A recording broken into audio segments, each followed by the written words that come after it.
После Сиднеј се подготвуваш за светското првенство во Едмонтон, веќе следната година, 2001-та беше во Канада светското првенство. Да, 2001 беше во Канада, таму бевме со Верица, Димитровска учесничка на 400 метра. Како да кажем, светските првенства, како светски првенства, конкуренцијата е огромна, особено атлетиката, учествуваат над 200 држави. 200 држави, а нашиот дел околу подготовките, околу сите тие работи, едноставно не можевме да потпреме на посекувањата или условите кои што ги имаат другите надпреварувачи, барем во тој период.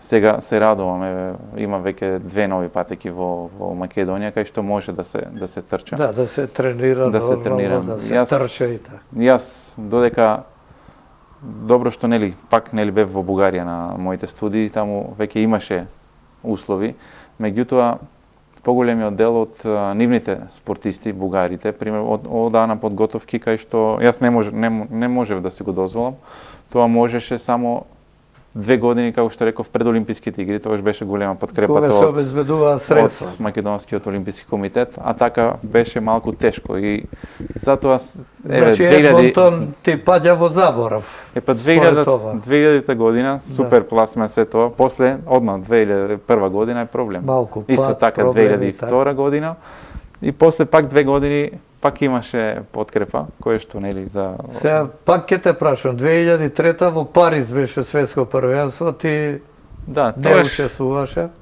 Не учествував, тогаш имаше измени кои што околу федерациите, некои додека тие се расправа кој да биде, што да биде, помина светското првенство. Мислам дека настапуваше некој, ама имаше некои недоразбирање од таа гледна точка. Тој околу промена на председатели, начин на учествување на сите тие големи надпревари и така натаму. Но бидејќи јас веќе си имав резултат кој што го подкрепив со медалите и моето учество на другите митинзи низ Европа тогаш.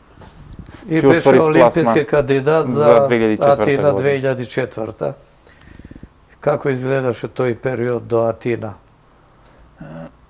Бидејќи тоа ќе беше твој втор олимписки настап. Да. Бидејќи значи веќе колку години, веќе 10 години Олимпијата Атина ќе ми броеше 10 годишна веќе кариера моја како активен учесник, атлетичар. Самиот јас сватив колку е тешко, барем во кај нас, да се одржува едно големо високо ниво на спортски резултат, на грижа кој што самиот треба да си бараш, и самиот да се грижиш. И самиот да се грижиш. Без грижата да е на федерацијата, на целото општество, ти самиот треба да целта ми беше таа 2004 година да си едноставно и трката во Атина да ми биде и последна во мојата кариера како професионален атлетичар. И самото тоа размислување ми даваше на знак дека и самите сили кои што ги имав внатре во самиот себе, јас професионално како атлетичар до овде ќе можам и не понатака. И така самата трка во Атина ми беше последна. Од тие големите настани. Тогаш колку истрча 800? Тогаш истрча 49, но имавме, се појави тогаш Вучидолов беше со нас како лекар на Олимпиското село. Јас имав вирус, стомачен вирус, проблеми, не знам јас самиот како ја истрчав трката на Олимпијадата. Да, бидејќи се таму повеќе формално истрча поради проблемите со вирусот. Атина помина и тука веќе доаѓа полека крајот на твојата кариера како активен атлетичар. Уште колку време се задржа потоа? Учествуваше на трките? Не, таа ми беше последна трка. Јас уште а овде на македонските првенства и тие работи или? Не, до 2004-та. Таа ми беше последна трка. Значи Олимпијадата 800 метри и збогом на атлетиката што се однесува како активен атлетичар, но ти не се раздели, потоа продолжи бидејќи го заврши и тој факултет за физичка култура и спорт во Софија и беше еден од така по добрите студенти, а и еден од најдобрите спортисти на факултетот, па сите те респектираат, те ценеа и вратите ти беа отворени да запловиш во тренерските води, ама и тука почнаа баките, бидејќи не е секако што посакува тренерот. Ја немаме таа организација и уште ја немаме во атлетските клубови. За тој период кога почнуваш веќе да се определуваш да бидеш атлетски тренер. Тоаш нели се врати во Струмица како тренер. Клубот уште си постоеше, имаше деца со кои што можеше да се работи. Под покровителство на клубот не беше општината, кој што и до ден денеска го помага клубот. И тогаш во таа група, тоа веќе 2005 година, 2006, беше нели и Ристе, кој го забележав на трка една во школските надпревари и го повикав да дојде во нашиот клуб и да почне да тренира. И така полека со него и со другите деца, за жал, нашиот клуб како клуб нема простори кај со облекувални или пак услови кај што може да се повикаат повеќе деца кај што би тренирале, бидејќи немаме атлетска патека. И Ристе како еден од така поталентираните, почнав да му наоѓам начини кај што би можеле да тренираме на атлетска патека, бидејќи се и тој самиот, па и јас гледајќи ја неговата брзина, се ориентиравме кон 100 и 200 метра. Па често заминувавме тука до Петрич, па во Софија и веќе покасно, веќе кога почна да... А беа изненадени љубителите на спортот во првите извештаи кога чита о вестник Пандев прв на 100 метри, па мала заучекај кој Пандев, Горан или... Да, често го прашува дали се воронска врска со... Некогаш се во наслов Пандев прв на и Пандев и така. Да, често замуна меѓу љубителите на спортот и беше интересен еве тој прв момент. После тоа веќе се знаеше кој е Горан, кој е Ристе Пандев продолжи и тој еве веќе да не речам 10 години е најбрзиот македонец. Да, и рекордер. Како изгледаат тренизите со Пандев, дека тој тамо, ти овде, па доаѓа овде, па одите во Софија и така? Последните, еве сега пред Олимписките игри, успеавме да се преку заедно со Олимпискиот комитет и пријатели во Швајцарија, за да може он таму да работи, да тренира. Програмата ти ја правиш од овде? Да, програмата заедно е. Претходната година направивме со тој клубот, кај што таму има спринтери, во Локарно беше тогаш. Зборевме и со таму луѓето во клубот да тренираат под една иста програма, да не се делат. Тогаш беше слободен од таа страна, само тренер денеска истрчавме толку, утре истрчавме толку. Меѓутоа, му паднаа резултатите тогаш таа година. И сега оваа година, Олимписката која што ни беше, работеше стрикно под програмата која што заедно ја направивме овде, која што он после тоа ја исполни во Софија и во Швајцарија и истрча добри резултати. 10:65, жално што не истрча 10:65 на Олимписките игри. А рекордот му е 10:61. 2013 година истрча како резултат. Тогаш трениравме тука и во Софија, тогаш не беше во Швајцарија.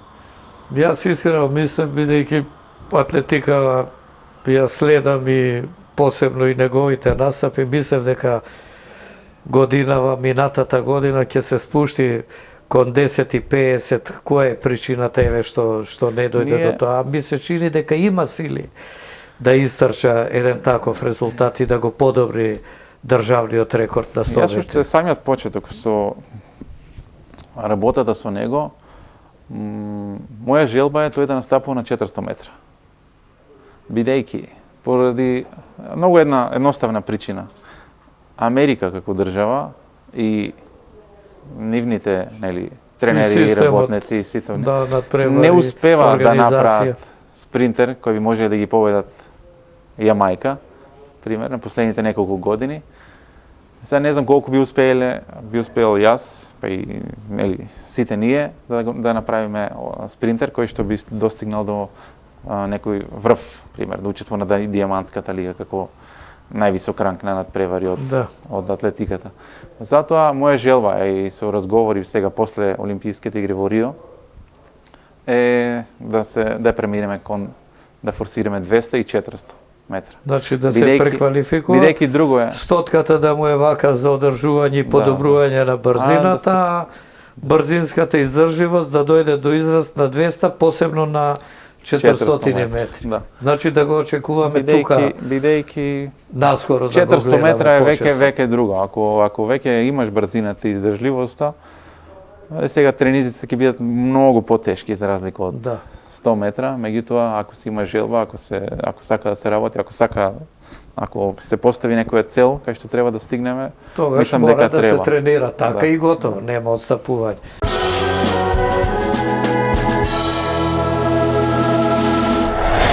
Добро, тоа е што се однесува за Ристе Пандев и ти како тренер. Ти си вклучен и во атлетиката и како функционер, па кои функции ги извршуваше во Атлетската федерација на Македонија? Значи, подпредседател бев еден интересен период кој што завршија многу работи за атлетиката. Се изгради стадионот во Охрид. Патеката атлетска. Атлетската патека, нели, принцип. И се одржа конгресот 2013 година во Скопје. Европскиот конгрес во Скопје. Многу луѓе не знаат како конгресот дојде во Скопје, не знам дали и ти си запознат. Јас 2012 година Крсте вика, јас го донесов, вика конгресот овде. Серафимовски председател по принцип на сите. Федерација. Сите работници во атлетиката ги донесевме луѓето од Европската атлетска федерација, сите нели кај нас делегати тука во Скопје. Меѓутоа начинот изборот за град беше 2012 година во Лондон. Тогаш јас како подпредседател заминав, Цветко Грозданов беше председател, тој имаше активности. Да. И јас отидов и по принцип се знаеше дека нема да има гласање, нема да има презентација на градот, домакин и така натака. И на ручекот, додека бевме со председател на Бугарија, на Србија и на Норвешка, дојде секретарот на Атлетска федерација и ми кажа, Ване, после презентацијата на Малта, ќе имаш твое 20-минутно презентирање на градот Скопје како иден домакин на конгресот 2013. Јас не бев спремен за тоа, бидејќи ми кажа дека нема да има презентации, нема да има ништо, чисто само ќе се спомне. И јас малку ме фатија како треба и неспремен. И едноставно одма станав од ручекот, се поздравив со председателите, се отидов во собата, си направив еден концепт и кога дојде моето време за пред презентацијата, Малта како држава со DVD, CD си презентираа хотели, авионите, патот, сите тие работи, кај што ќе се одржа сете. Јас немав ништо.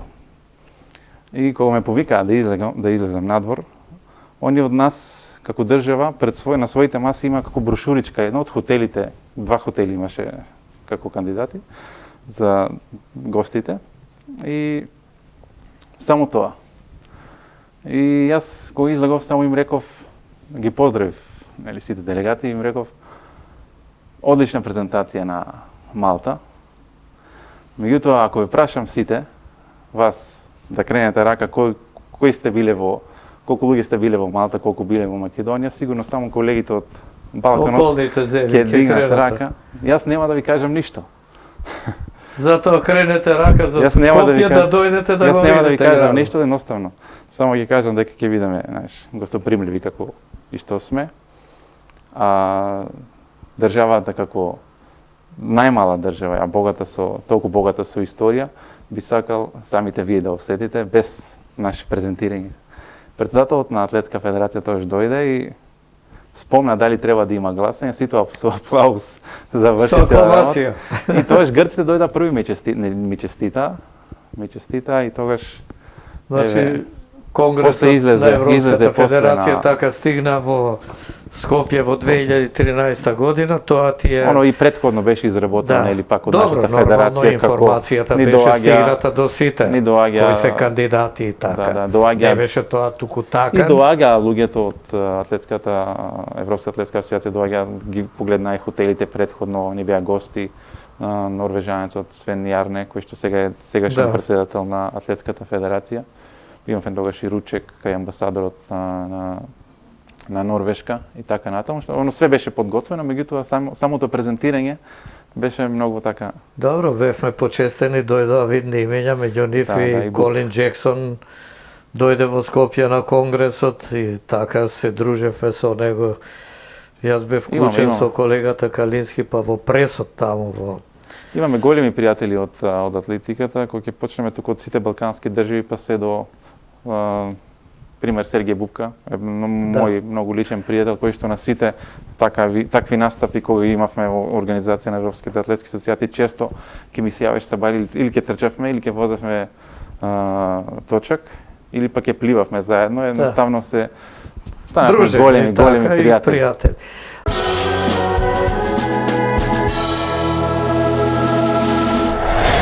Како функционер, еве го абсолвиравме и тоа, и натаму си во федерацијата или не? Сега само како тренер. И член во управниот одбор, имаме одлична соработка сега и со сегашниот председател. А се вклучуваш и во активностите на репрезентацијата на Македонија или преку Ристе Пандев, автоматски си вклучен? По принцип преку Ристе, да.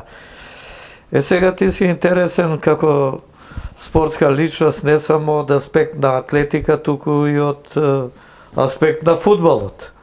Долго време си, може би многумина и не знаат, кондиционен тренер на Хоризонт Турново, екипа која беше стандарден прволигаш, годинава и во втората лига. Меѓутоа учествуваше и во Лига на Европа, па стигна до второ коло, до оној натпревар со Хајдук. Ти беше и кондиционер, едно време те воде и како директор на клубот, и шеф на маркетинг, и сега ајде за тие активности, малку за Турново и за фудбалот.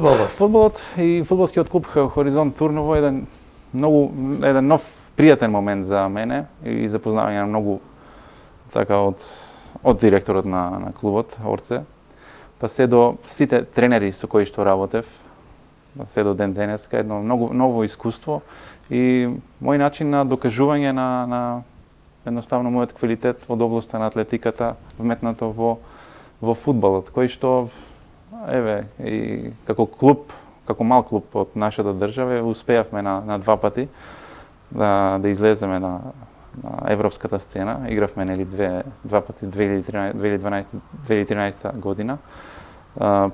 Првиот пат го миравме и првото коло, тогаш игравме Судова од Литванија. Од Литванија тогаш ги поминавме. И во второ коло коло игравме со Хајдук, кој што требаше и нив да ги победиме на некој начин. Меѓутоа во фудбалот не е како во атлетиката. Многу работи се сплетна околности за да се заврши една работа. И веќе другата година пак имавме излез на Европа, тогаш со Чикура изгубивме во првиот квалификацијска рунда. А интересно е и нешто друго, вака врзано со твоето име и со Хоризонт Турново, бидејќи во другите клубови некако тешко се определуваат да имаат исклучиво кондиционен тренер. Повеќе тренерите што се вклучени во стручниот штаб, без оглед дали им лежи атлетиката или не, тие ги извршуваат тие работи, а во светот знаеме во многу клубови, големи клубови. Јас се сеќавам, еве сега ќе направам една дигресија, уште Милјанич, кој отиде да биде тренер на Реал во Мадрид, тој го однесе Петрушич, кој беше рекордер на Југославија на 110 метри. Не беше рекордер, Станко Лоргер беше, ама тој беше првак на државата на 110 метри со пречки, го однесе со него како кондиционен тренер и нас си беше чудно, а тој го образложи со фактот дека таков човек му треба за подготовка на фудбалерите, а тој да биде оној кој ќе работи исклучиво на фудбалскиот дел, на тактика, техника и така. Сега Турново беше една од ретките екипи која имаше кондиционен тренер и тој кондиционен тренер, вистински аз во македонскиот спорт, Ване Стојанов, рекордер на Македонија во повеќе дисциплини. Беше интересно, а и слободно можам да кажам дека за овие 5 години сите тренери кои што доаѓаа, кои што ја воде екипата од тој дел, тактички и техничкиот дел, има одлична соработка со мене. Си ги поставувавме задачите. Па и ги олеснуваше работата. Си ги поставувавме задачите кои што како и можеби тоа е делот, а и мислам и дека е делот, клучот за успехот на секој клуб. Инаку тоа е факт, без кондиционен тренер, особено во овие екипни спортови, јас не гледам кај што може нешто да се направи. Повеќе нашите клубови некако импровизираат и не гледаат така на сето тоа, иако од еден стручен аспект треба така да биде. Сега Ване Стојанов останува во спортот. Тренер на Пандев, кондиционен тренер во Турново, можеби утре во некој друг клуб. Меѓутоа, тоа ти е занает и добро би било да те искористат клубовите. Твоето знаење може да биде драгоцено. Каде се гледаш сега ти во иднина?